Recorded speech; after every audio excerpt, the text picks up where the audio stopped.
முன்னாள் ஜனாதிபதி ரணில் விக்ரமசிங்கவிற்கு எதிரான வழக்கு இன்றைய தினம் மீண்டும் விசாரணைக்கு வர உள்ளது.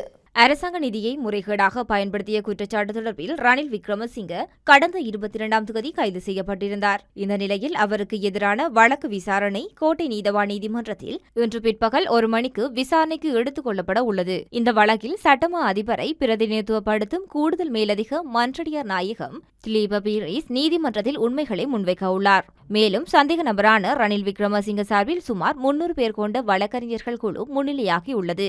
அத்துடன் எதிர்க்கட்சியை பிரதிநிதித்துவப்படுத்தும் அனைத்து நாடாளுமன்ற உறுப்பினர்களும் கோட்டை நீதவான் நீதிமன்ற வளாகத்தில் முன்னிலையாவார்கள் என தெரிவிக்கப்பட்டுள்ளது.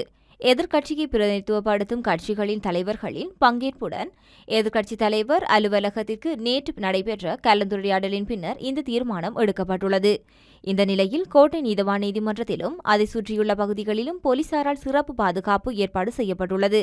அத்துடன் இன்றைய தினம் பொது அமைதியை பேணுவதற்காக அனைத்து போலீஸ் நிலையங்களும் சிறப்பு பாதுகாப்பு திட்டத்தை செயற்படுத்துமாறு போலீஸ் கண்காணிப்பாளர் தெரிவித்துள்ளார்.